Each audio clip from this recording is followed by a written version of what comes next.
Hi there, living organisms. So you're pretty comfortable with riding roller coasters now and want to go on one that goes upside down.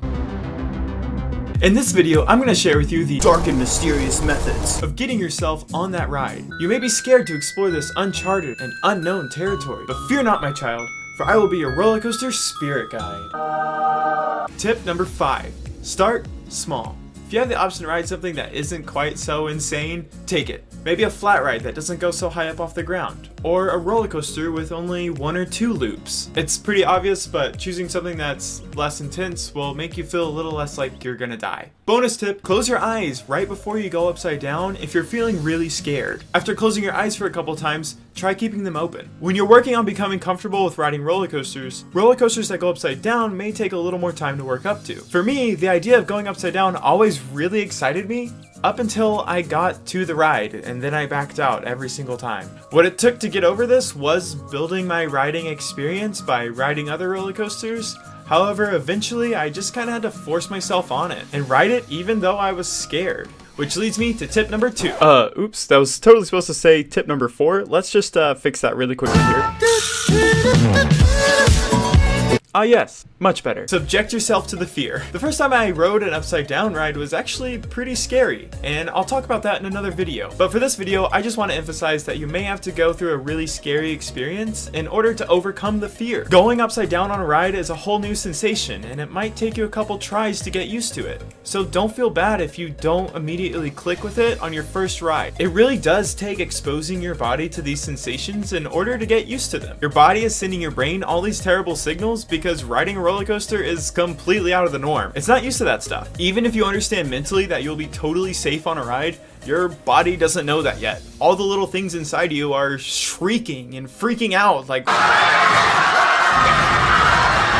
So during this time, closing your eyes might be really helpful. I had to close my eyes for the first several times I rode a ride that went upside down until eventually I started challenging myself to keep them open. It may take pushing yourself to do something that's out of your comfort zone and experience this fear and scary feeling in order to get to a place where you're comfortable with riding. Tip number 4. Wait. Oh my god, I actually already refilmed it. Tip number 4. Subject yourself to the fear. Oh well. Tip number 3.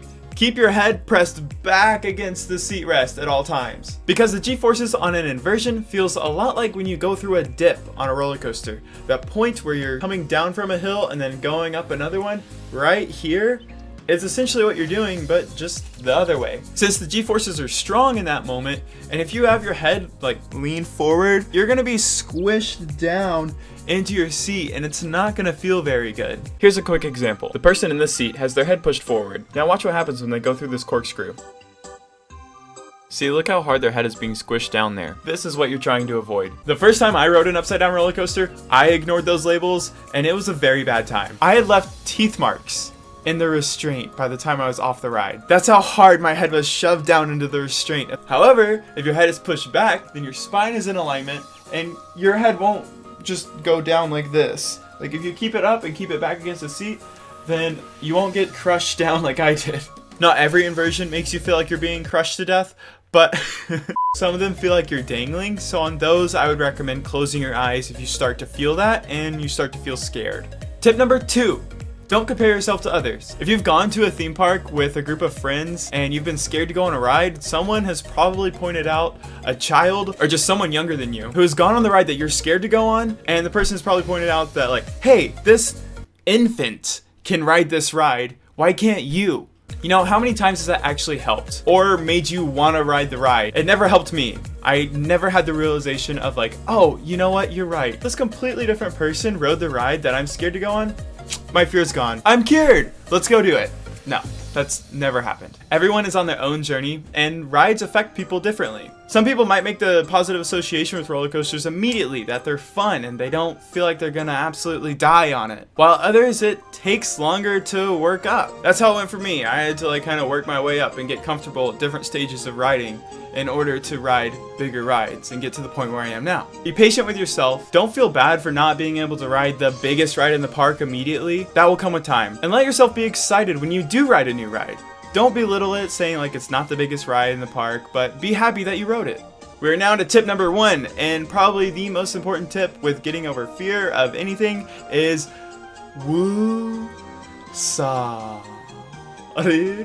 dude. Yeah, breathe is what I'm saying. Breathe! Breathe like your life depends on it. Well, I mean, it actually does, which is so crazy that you totally forget to breathe when you're getting anxious or scared. Like, come on, brain, where are you at, man? We need this to survive. Whenever you start to feel yourself getting really scared or waiting in line and you're very anxious to get on a new ride, breathe in through your nose, take a full deep breath in through your nose, and then slowly release it through your mouth. Focus only on your breath. Just think in while you're breathing and then out while you're breathing. Don't let any other thoughts come to your mind except those 2 words as you're breathing, and do that for a little bit. It'll help calm you down. Alrighty, so that's all the tips for this video. In conclusion, start small and work your way up. Take your time riding those smaller rides and get comfortable with them, and then move up to something bigger. Be aware that it might be kind of scary, and that's okay. Don't feel bad about it, but also don't let it stop you at the same time. Pay attention to the warning labels they give you, especially ones about keeping your head back. That's very important and will make the riding experience much more comfortable for you. Don't feel bad about not being as comfortable to ride a ride as someone else might be. Pay attention to how you're feeling, monitor your breathing. That will help calm you down when you start feeling anxious or scared. Alrighty, I really hope this helped you guys. I love reading your comments on my other videos about your riding experience, so if you have something you'd like to share, I would be happy to read it. Leave a like if this video helped you, and check out my other content if you enjoyed this video too. I do a whole bunch of other like random stuff, so if you'd like to watch that, that'd be cool. Happy riding. I'll see you guys in the next video. Bye!